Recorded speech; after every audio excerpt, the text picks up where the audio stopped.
समस्त श्रद्धेय सनातनियों का सरोजेंद्र सनातनी में स्वागत है। आज से हम प्रारंभ करने जा रहे हैं एक नवीन श्रृंखला जो कि है योगी कथामृत, जो कि अंग्रेजी में छपी है ऑटोबायोग्राफी ऑफ अ योगी।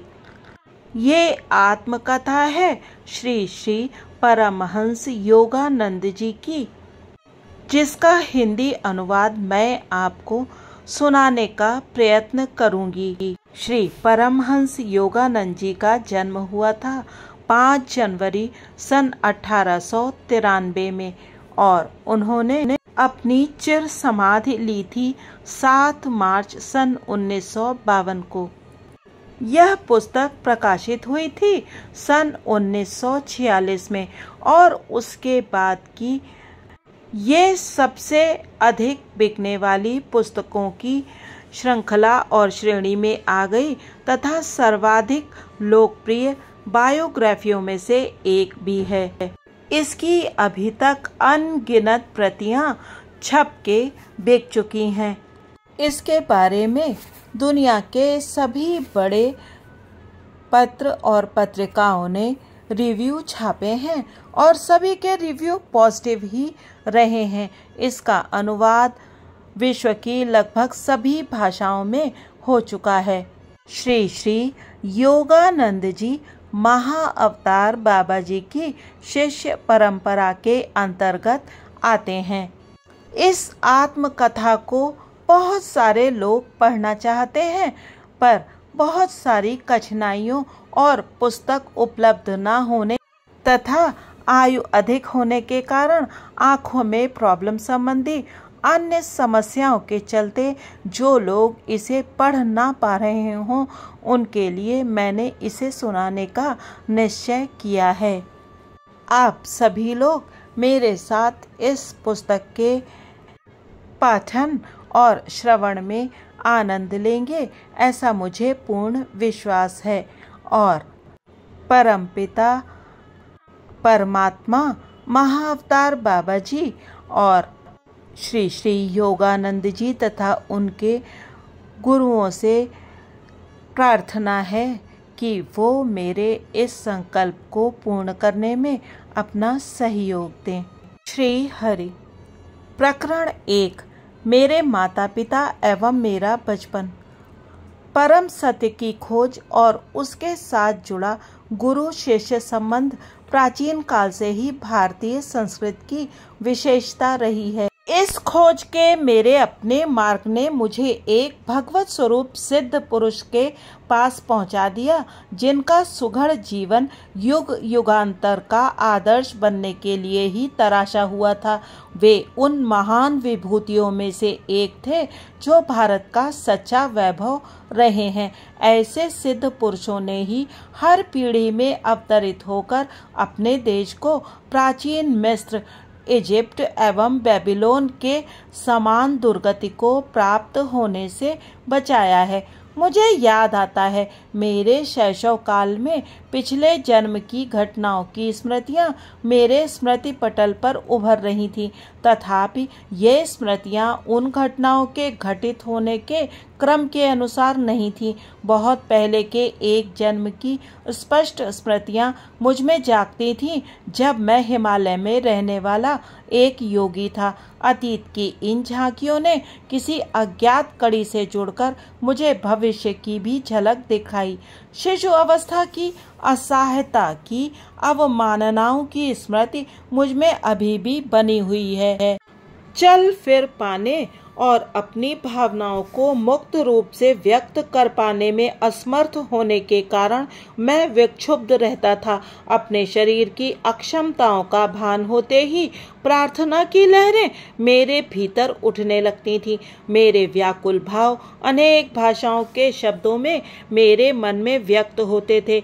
विविध भाषाओं के आंतरिक संभ्रम के बीच मैं धीरे धीरे अपने लोगों के बंगाली शब्द सुनने का अभ्यस्त होता गया।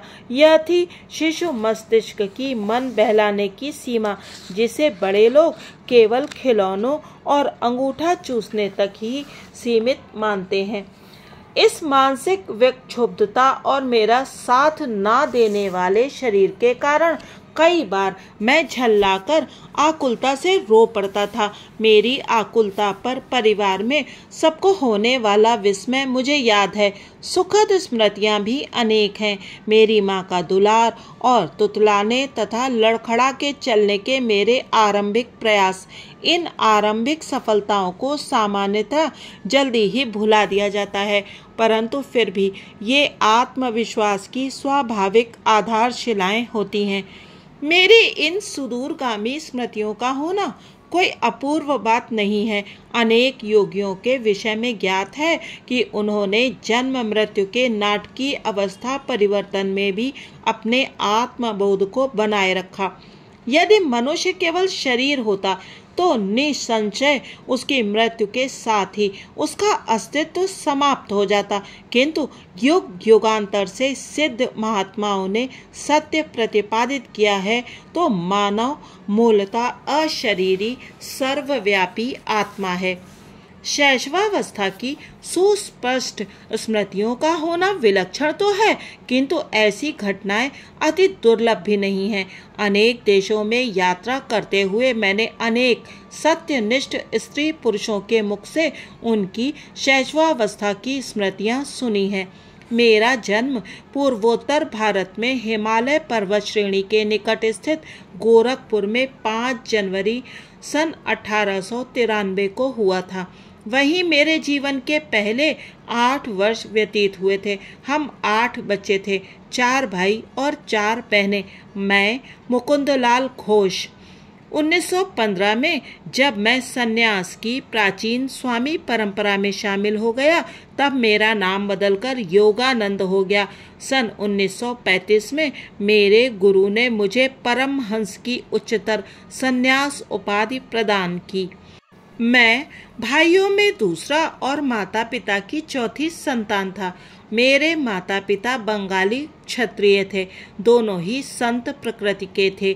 उनके शांत एवं शालीन दाम्पत्य प्रेम में कभी कोई अनर्थक व्यवहार व्यक्त नहीं हुआ। माता पिता के बीच आपसी सामंजस्य चारों ओर चलने वाले 8 नन्हे जीवों के कोलाहल का शांत केंद्र था। मेरे पिता श्री भगवती चरण घोष स्वभाव से दयालु, गंभीर और कभी-कभी कठोर थे। उनसे अत्यंत प्यार करते हुए भी हम बच्चे उनसे आदर युक्त दूरी बनाए रखते थे। वे असाधारण गणितज्ञ तथा तर्कशास्त्र वेत्ता थे और मुख्यतः अपनी बुद्धि से ही काम लेते थे, किंतु माँ तो स्नेह की देवी थीं और हमें केवल प्रेम के द्वारा ही सिखाती थीं। माँ के देहांत के पश्चात पिताजी अपनी आंतरिक कोमलता अधिक स्पष्ट रूप से व्यक्त करने लगे। तब मैंने देखा कि उनकी आंखों में प्रायः मेरी माँ की आंखों की झलक दिखाई पड़ती थी। माँ के सानिध्य में हम बच्चों का बचपन में ही धर्म ग्रंथों के साथ कटु मधुर परिचय हो गया। अनुशासन की आवश्यकता पड़ने पर माँ रामायण और महाभारत से प्रसंगोचित कहानियाँ हमें सुनाती थीं। ऐसे अवसरों पर डांट और शिक्षा दोनों ही साथ साथ चलते थे। पिताजी के प्रति आदर के प्रतीक स्वरूप कार्यालय से उनके घर आने पर उनका स्वागत करने के लिए शाम में माँ हम बच्चों को कपड़े आदि पहनाकर ध्यान पूर्वक तैयार करती थी। पिताजी भारत की तत्कालीन बड़ी कंपनियों में से एक बंगाल नागपुर रेलवे BNR में उपाध्यक्ष वाइस प्रेसिडेंट के समकक्ष पद पर कार्यरत थे। यात्रा उनके कार्य का एक हिस्सा थी। हमारा परिवार मेरे बाल्यकाल में अनेक शहरों में रहा। माँ गरीबों की सहायता के लिए सदा तत्पर रहती थीं। पिताजी भी इस मामले में करुणापूर्ण दृष्टिकोण रखते थे, परंतु अपनी आर्थिक सीमा के अंदर ही व्यय करना पसंद करते थे। एक बार 15 दिनों में माँ ने गरीबों को खिलाने में पिताजी की मासिक आय से अधिक रकम खर्च कर दी। इस पर पिताजी ने माँ से कहा, मैं तुमसे केवल इतना ही कहना चाहता हूँ कि कृपा करके अपना दान धर्म उचित सीमा के अंदर करो। माँ को अपने पति का यह सौम्य उलाहना भी व्यथाजनक लगा। बच्चों को किसी प्रकार के मतभेद का कोई आभास दिए बिना माँ ने एक घोड़ा गाड़ी मंगवाई। नमस्कार, मैं अपने मायके जा रही हूँ, प्राचीन धमकी। हम लोग चकित होकर विलाप करने लगे। उसी समय संयोगवश हमारे मामा वहां आ गए। उन्होंने पिताजी के कान में फुसफुसाकर धीरे से कोई परामर्श दिया। निसंशय सदियों से चला आ रहा कोई उपाय। पिताजी के कुछ संधिजनक स्पष्टीकरण के बाद माँ ने खुशी खुशी घोड़ा गाड़ी लौटा दी। अपने माता पिता के बीच मेरे द्वारा देखे गए एकमात्र विवाद का इस प्रकार अंत हुआ। परंतु एक विशेष संवाद मुझे याद आता है।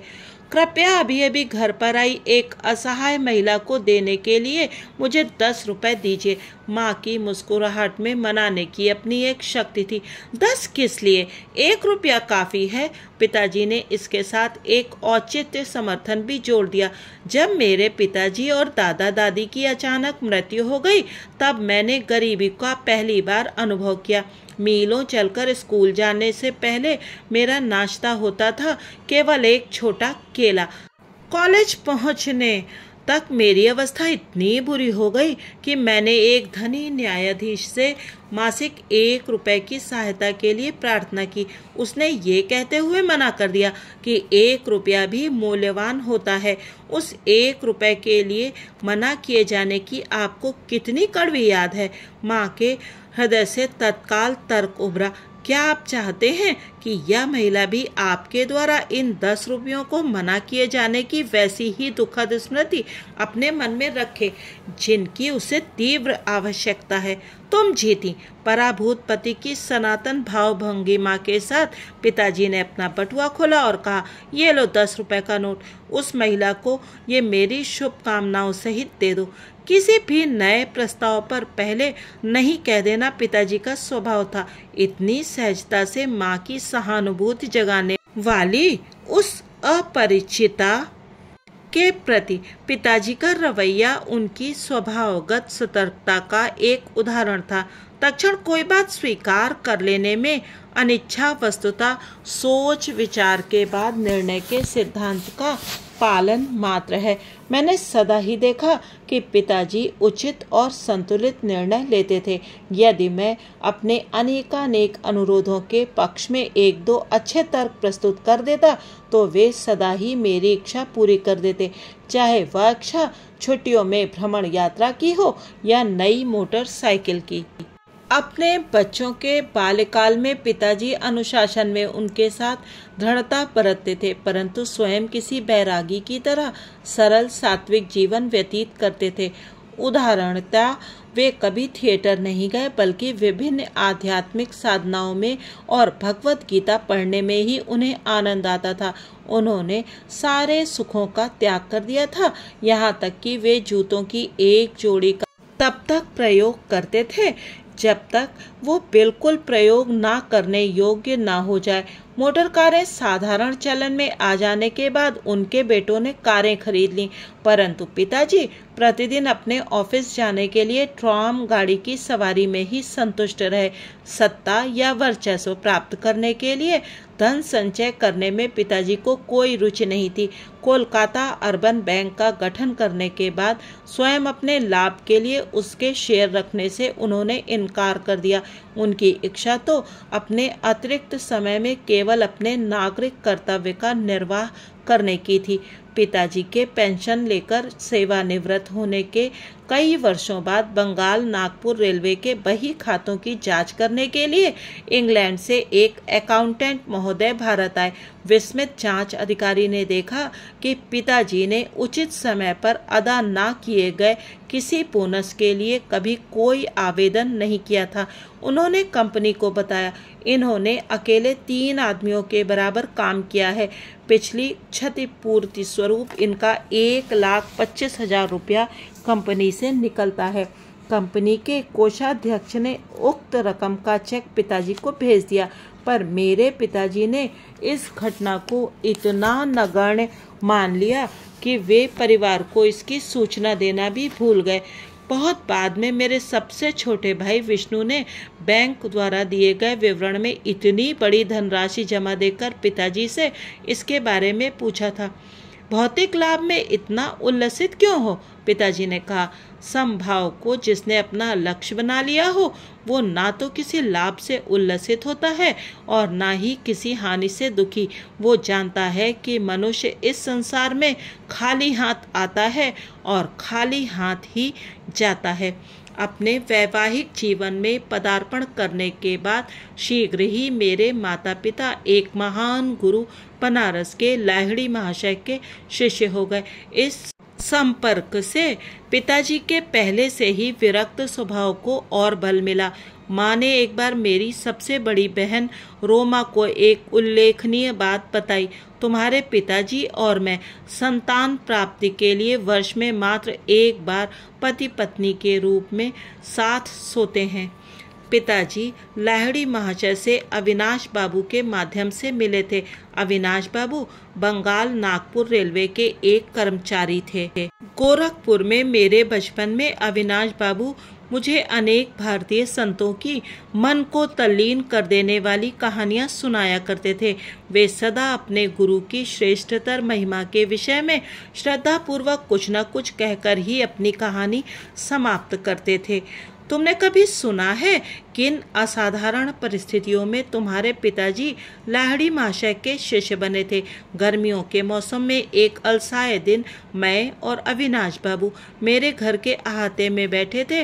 तब उन्होंने मेरी उत्सुकता जगाने वाला यह प्रश्न मुझसे किया। मैंने आशा भरी मुस्कुराहट के साथ ना में सिर हिलाया। तुम्हारे जन्म से कई वर्ष पहले मैंने अपने वरिष्ठ अधिकारी अर्थात तुम्हारे पिताजी से अपने गुरु का दर्शन करने बनारस जाने के लिए एक सप्ताह की छुट्टी देने की याचना की, पर तुम्हारे पिताजी ने मेरी इच्छा का उपहास किया। उन्होंने कहा, क्या तुम धार्मिक कट्टरवादी बनना चाहते हो? यदि जीवन में आगे बढ़ना चाहते हो तो अपने काम पर ध्यान दो।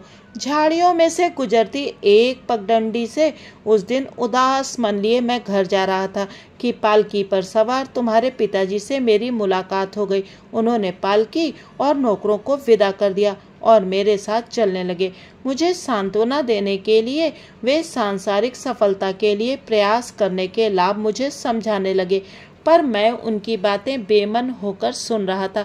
मेरा हृदय बार बार यही पुकार रहा था, लाहिड़ी महाशय, मैं आपके दर्शन के बिना जी नहीं सकता।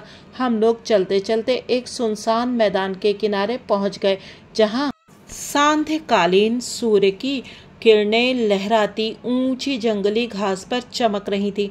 हम लोग उस मनोरम दृश्य को देखने के लिए रुक गए। वहां उस मैदान में हमसे कुछ ही गज की दूरी पर मेरे महान गुरु अकस्मात प्रकट हो गए। उनका स्वर वातावरण में गूंज उठा, भगवती, तुम अपने कर्मचारी के प्रति अत्यंत कठोर हो। इसके साथ ही वे जिस रहस्यमय ढंग से प्रकट हुए थे उसी रहस्यमय ढंग से अंतर्ध्यान हो गए। मैं जमीन पर घुटने टेककर लाहिड़ी माँ से पुकार रहा था। कुछ क्षणों के लिए तुम्हारे पिताजी स्तंभित हो गए। अविनाश, मैं न केवल तुम्हें छुट्टी दे रहा हूँ बल्कि वाराणसी जाने के लिए मैं स्वयं भी छुट्टी ले रहा हूँ। तुम्हारी सहायता करने के लिए जब चाहे अपनी इच्छा के अनुसार प्रकट होने की शक्ति रखने वाले इन महान लाहिड़ी महाशय के दर्शन मुझे करने ही होंगे। मैं अपनी पत्नी को भी साथ लूँगा और इन महान गुरु से प्रार्थना करूँगा कि वे हमें अपने आध्यात्मिक पथ में दीक्षित करें। क्या तुम हम दोनों को उनके पास ले चलोगे? अवश्य। अपनी प्रार्थना के इस चमत्कार पूर्ण उत्तर को पाकर और घटनाओं के इतने शीघ्र अनुकूल मोड़ लेने पर मेरा मन आनंद से गदगद हो उठा था। अगले दिन शाम को तुम्हारे माता पिता और मैं रेलगाड़ी से वाराणसी के लिए चल पड़े। अगले दिन हम लोग वहां पहुंचे तो कुछ दूर तक घोड़ा गाड़ी से गए और फिर तंग गलियों में से चलते हुए मेरे गुरु के घर पहुंचे। उनका घर आसानी से दिखाई नहीं पड़ता था। उनकी छोटी सी बैठक में प्रवेश करने पर वहां हमेशा की तरह पद्मासन में बैठे हुए गुरुदेव को हमने प्रणाम किया। उन्होंने अपनी हृदय वेधी आंखें झपकाईं और उन्हें तुम्हारे पिताजी पर स्थिर कर दिया। भगवती, तुम अपने कर्मचारी के प्रति अत्यंत कठोर हो। 2 दिन पहले घास भरे मैदान में कहे हुए वही शब्द उन्होंने फिर से दोहराए। फिर उन्होंने आगे कहा, मुझे खुशी है कि तुमने अविनाश को आने की अनुमति दी और साथ में तुम भी अपनी पत्नी को साथ लेकर यहाँ आ गए। तुम्हारे माता पिता को अत्यंत आनंद हुआ कि गुरुदेव ने उन्हें क्रिया योग की दीक्षा दी। उस पवित्र दर्शन के अविस्मरणीय दिन से ही तुम्हारे पिताजी और मैं गुरु भाई के रिश्ते से घनिष्ठ मित्र रहे हैं। लाहिड़ी महाशय ने तुम्हारे जन्म में विशेष रुचि दिखाई थी। तुम्हारा जीवन निश्चय ही स्वयं उनके जीवन के साथ जुड़ा रहेगा। गुरुदेव का आशीर्वाद कभी निष्फल नहीं होता। आज श्री परमहंस योगानंद जी की अमृत स्वरूप वाणी को यही विश्राम देते हैं और अगले भाग में जानेंगे गुरुदेव के जीवन के कुछ अन्य अंश के वो आध्यात्मिक जीवन की राह पर किस प्रकार से आगे बढ़े। क्रिया योग की यह परंपरा महाअवतार बाबा जी के द्वारा प्रारंभ हुई बताई जाती है। कहते हैं महाअवतार बाबा जी हजारों वर्षों से जीवित हैं और बद्रिकाश्रम के पास एक आश्रम में अपने कुछ प्रमुख शिष्यों के साथ रहकर जब जब इस संसार पर कोई विपत्ति आती है तो उसको दूर करने के लिए लोगों को प्रेरित करते हैं। यदि ये प्रस्तुति आप लोगों को अच्छी लगी हो तो कृपया कमेंट कर अवश्य ही बताइएगा। महाअवतार बाबा जी और सभी श्री गुरु चरणों में सादर नमन के साथ अपनी वाणी को यही विश्राम देती हूँ। श्री हरि। आप सभी का बहुत बहुत धन्यवाद।